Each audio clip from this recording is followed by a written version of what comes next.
Now, this footage, it was footage that came from a South Korean documentary where a company used VR to recreate the likeliness of a 7-year-old girl that had sadly passed away, and then they reunited the digital avatar of that girl with her mother.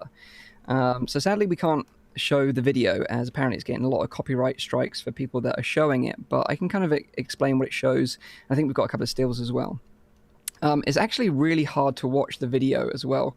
Like, I watched it earlier on in doing research from the show, and it actually like completely got me, and unexpectedly as well. Like, I don't normally get emotional about stuff, but for some reason this hit me really hard, and I was just like, holy crap, this is just really difficult to watch, because like, I can't even begin to comprehend what it would be like for that mother to lose a daughter, and then having lost a daughter, then be reunited with an avatar that looks practically indistinguishable from her dead daughter.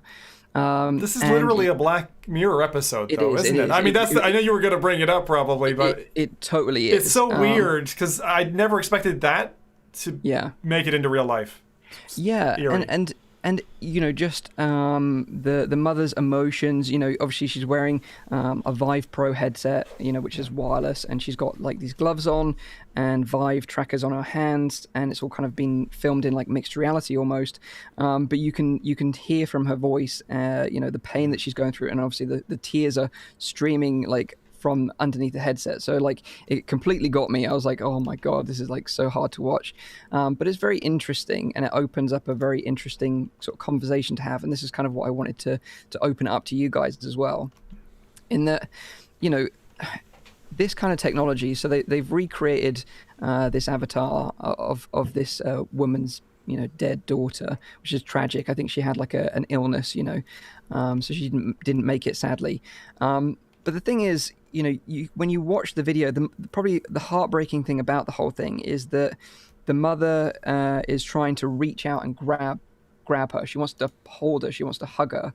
And the avatar is talking to her as well, and sort of saying, did you miss me and stuff like this. And that like, when I like lost my mind, like literally broke my heart when I watched it.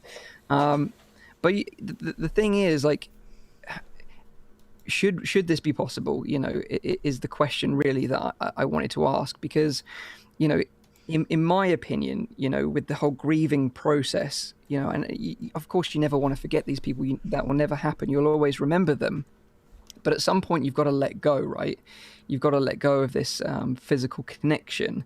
And I think that being reunited with a loved one that's passed away in VR like this, that's almost so realistic that you want to reach out and touch them and talk to them, that surely that isn't helping with the grieving process. It's just opening up the wounds further. It's not giving you that time to heal. So that's kind of what I wanted to ask you guys, like, what do you think about this? And if you could bring a loved one, or like a loved pet, for example, back to life, would you do it, and should you do it, is the question. I got a question about this, because I couldn't glean from the information that I'd absorbed. Is this a scripted kind of enactment by the daughter in VR? Is this kind of reactive AI? I couldn't tell exactly what it was. I thought it was scripted. Yeah, it felt scripted, I think. Like, she came around the corner, she was wearing the kind of clothes and even sandals that she would normally wear in real life. And then she started asking questions, and particularly like, if you missed me, do I look pretty wearing this and stuff like that? And you're just like choking up, like, oh, I've got something in my eye, it's heartbreaking. And then later on in the video, she's putting her to bed and then celebrating a birthday that she never had with her. And it's just awful. And I couldn't imagine myself personally wanting to because I couldn't imagine myself wanting to relive that pain again. Do you know what I mean? Because the problem is, as some people might say, it might be good for her, you're having to say goodbye all over again. That's the thing. And that is like the hardest part, is saying goodbye. So to then relive it and then have to say goodbye again, it's like, it's just heartbreaking. And it's not natural to say goodbye twice. No, definitely not. And this is interesting because this is the first time we've ever really seen anything like this. Yeah. You know, I think it's something that is very carefully. It can be used in appropriate scenarios. I mean, I don't know how she lost her daughter. If it was a sudden accident, if it was a disease, if it was, like indeed, like has she had the chance before to say goodbye? Yeah, Because I think so. It was maybe- like an ongoing illness. Okay, so for that kind of stuff, I do think it's not good to do something like this, because indeed you will have to, the thing with you basically is how life would be if she would still be around. And I don't know per se if that is good for someone who has gone through that emotional closure already in order to open that back up. But I do think that for people who haven't had the chance to say goodbye or who have not had that emotional closure, for that specific group, that something like this could be useful. Yeah, But that's the interesting. problem, Yeah. the problem with this again is because it's scripted. It's written by someone else. This is not done by the person itself who's saying goodbye. And I think that is a very crucial aspect that is missing in this experience, because this is Exactly. made by someone who has no idea who this person. Okay, they probably read a diary or they probably get information from the parents, but they have no idea who this Family. person really is. And we don't know what that person in that kind of scenario would say. It's a completely different kind of scenario if, for example, someone's father or mother would make this kind of thing for, when I pass away, I want my family to have a remembrance of me, and like this is how I am. And then that's a completely different kind of scenario again than what this is, I think. But then This also is that, created by someone who actually passes away. yeah, but as you said, like that would have a different approach in terms of what you would step into in VR. But that's why I'm saying, like, I don't think you can just say like, yes, you can do this, or no, you can do not, because it depends highly on the situation I think that you're in, and on the the emotional strength and the amount of closure that those people have already had. The thing is, and that's what I'm wondering is, like, if let's say someone passed away recently, and there's a company who knows that just happened. There are companies out there who sell stuff to you because, so a company comes to you and they say, like, listen, this is what we can do. We can bring someone back. You can just do whatever you want. You just let us know. It's hard to refuse for a lot of people. I've seen, like, when this video dropped, I saw people on Twitter, on Facebook. Some of them said, like, yeah, this is creepy. This is not okay. This is gonna. But others were like, oh, I would really like to meet this. And that's the thing. It's for a lot of people, it's hard to say no to something like that. But even if it would be better for you in the end, because even for me, if someone would say, like, hey, like my grandparents passed away last year and the year before that, and I'm like, if someone would come to me right now and they would say that, it's hard for me to say no. Even that you guys say it's creepy. Yeah. I don't care. But again, that, I think that highly depends on, like, how this thing is being constructed. Because if it's someone else who's making your grandparents or your loved one, that's a completely different thing. Yeah. But imagine if they would indeed be able to upload the entire human being in this kind of form. That's a completely different thing, because then you have the actual person into this kind of experience. And could you say no to that then? But isn't there the uncanny... So this is exactly where the Black Mirror episode takes us. Okay, so for those who haven't seen it, right? I think it's a wife loses her husband or something along those lines. And there's a system that basically ingests that man's profile. So they've got all his emails, all his correspondence, and they recreate him in such a way that she's there, on the bed with the phone out. Now, with this service, this like Restoration Afterlife, texting him, right, and getting all bittersweet tears and stuff because she feels like she's texting her old husband, who died prematurely, and like the core question, I guess, Mike, that you're asking here, right, is firstly, should it exist? And I would take a very similar stand to this as I would on something as divisive as like abortion, which is, I think it's a very personal subject. It's a very circumstantial subject. I think it's going to depend on the situation at hand. I take Nathan's point in that it's like medicine, right? Sometimes medicine isn't good for you. And it's difficult to say no to something that feels like it's right, but maybe shouldn't be right.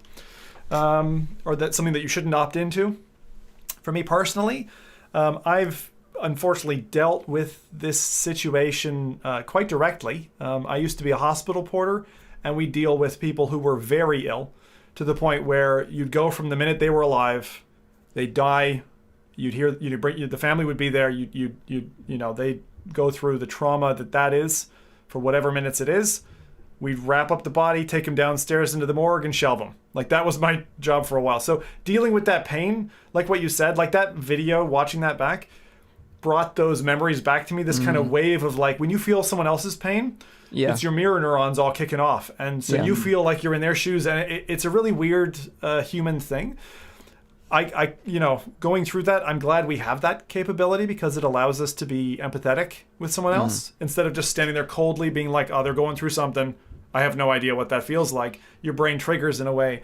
So for me, this being allowed, if you were to compare it with something like DNA-based cloning, I would probably stand on cloning and saying that's quite a dangerous pit for us to go down just with science. And I'm not going to take us down that rabbit hole.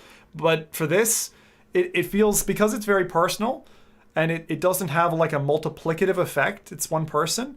It could be quite cathartic to, some people go through grieving a different way, and opening up an old jewelry box with memories of something. I mean, you'll see it in any, kind of romantic, heart-jerking, tear-jerking film, where someone, opens up an old memory box or something. This is just a modern version of that for me. And if you've been through that difficult time, any tool that can help you, even if it means you go through more pain to kind of purge it, I think it's a good thing. I mean, it's technology, it's new. People are going to have to learn how to use this as a tool. But for me, I think it should stay. I think I'm afraid that it's going to get exploited, because it's like you can make a lot of money out of that too. You mean the business side, right? Like, and then it's not like, oh, maybe it's not suitable for you, and maybe it's no, they just want to make money in the end. And it becomes like a legit thing. Yeah, no, I can take much worse turns as that, because now we're only talking about people who died. But what about people who live? For example, if you have a creepy ex who wants to have you in your kind of virtual reality world, or like, there's so many weird kind of scenarios that can develop from that as well, that I'm not entirely convinced that this is such a good. What it comes down to is that we are talking about playing for God. And there is no one who should be allowed to do that. Yeah, but we've been doing that for years. Yeah, I mean, like, take a picture of somebody. I mean, what do you mean? Like, that's what the Native American Indians is like, you can't take my photograph, you're stealing my soul. I get it, but it every time proves that it's not going to head into the right direction.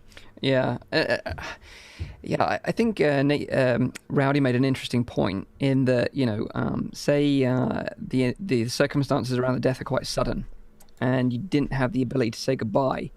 But maybe using this technology to have that ability to say goodbye and have that closure might be helpful, and something that I hadn't considered. But what I do want to stress about it as a coping mechanism, not something that is sold by a company or if you pay a lot of money. No, this needs to be in a psychiatric environment that people, they've tried other things, they can't get over their grief, and they have another tool, which is then this kind of experience in order to get closure. Yeah.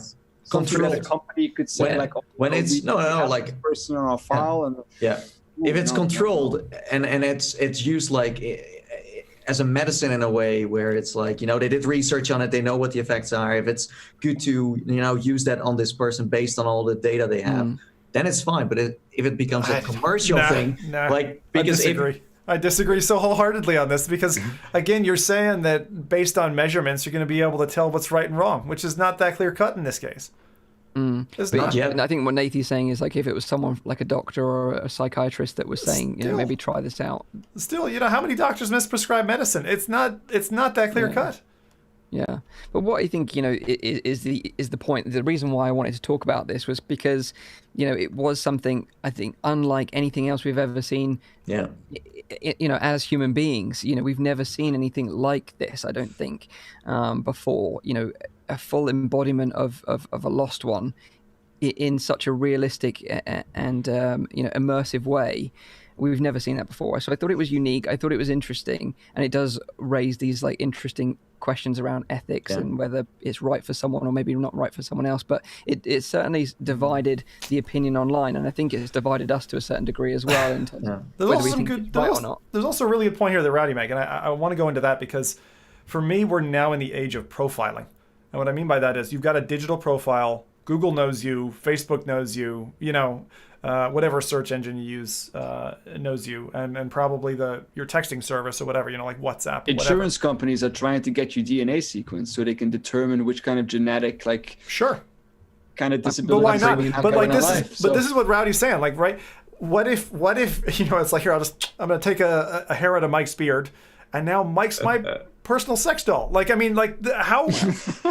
Hey, well, you did send me that pillow, Mike. He said each of us that pillow. Yeah. There were no instructions. Cut of it. At least you're going to cut me in. Give me a percentage. But this is the thing that even sex workers are quite sensitive to. And we take it back to martial arts. Who was it? Was it Jet Li who did not allow himself to be filmed in 360 because it's those are my moves. Those are going to die with me. I don't want to be Bruce Lee. No? Bruce Lee. Sorry. Yeah. So, but I think that, Rowdy, you're really onto that point, and I think, frankly, and unfortunately, the business drivers behind this, the use cases that are going to blur those lines, I think, irrespective of what we all think, I think that's coming. I think that's absolutely coming. I think that our digitized identities, as close, and again, the uncanny valley separating between that thing that isn't us and the real us is coming. The really weird thing that I think is also coming is having a personal coach, right? Or a coaching system that uses that entity that is you. You're still alive, Rowdy. You want to self-improve. We take your profile and we present it back to you. So you can have the quickest closed loop with yourself and realize your own personal flaws and get better. And use that in some kind of a way to springboard. What do you mean get better? Sorry, I forgot. He's got to realize that he's a perfect human. It's just I have that thing in the house. It's called a mirror. Oh my God. This is not going to age well, I'm afraid. Now delving into other problems. This is a great topic, though, Mike. I mean, I'm a huge fan. It's one of the reasons that podcasts are great, because having contentious subjects to talk about, I think, is a as long as you're willing to hear both sides of the argument, your brain can change because of the views of others, things you hear, as you said, Mike, right? There's certain views you wouldn't even consider, and you're kind of locked in one way of thinking. And until you either have that discussion or are involved in listening to or participating in that online, you maybe don't get a chance to even consider those alternatives. So for sure. Thanks for bringing in contentious stuff. I guess I appreciate that. That's great. I'd love to know what the chat think. What's their view on it. And I would urge you, if you're going to go and watch the video, just have some tissues nearby, because there is no way you're not going to be shedding tears by watching that video. I don't think anyone could get through that without shedding a tear. It's that sort of heartbreaking to watch. But I think it is an interesting subject, and I think it's worth a little discussion. So I'm glad you sort of enjoyed it. If you've got any questions in the chat, now's a great time. Also, let us know what your views are as well. Most of them go about your pillow. Oh, where can we get the blow up Mike doll? Yeah. You'll get a Mike waifu blow up pillow. I just find it really interesting. So just to summarize, right? I'm kind of for it. Rowdy, you seemed to be on the specific case applications. Nathie, you're caveating about business and saying you think business is going to unfortunately abuse this. I agree with that. And Mike, you were basically saying, you started off by saying it's a kind of a no-go. This is probably a door best left closed. I think so, yeah. Which I find really interesting, given that we're called the F.Reality Podcast. It's like fake reality, but we got to keep some real bits, So I just thought I'd finish on that.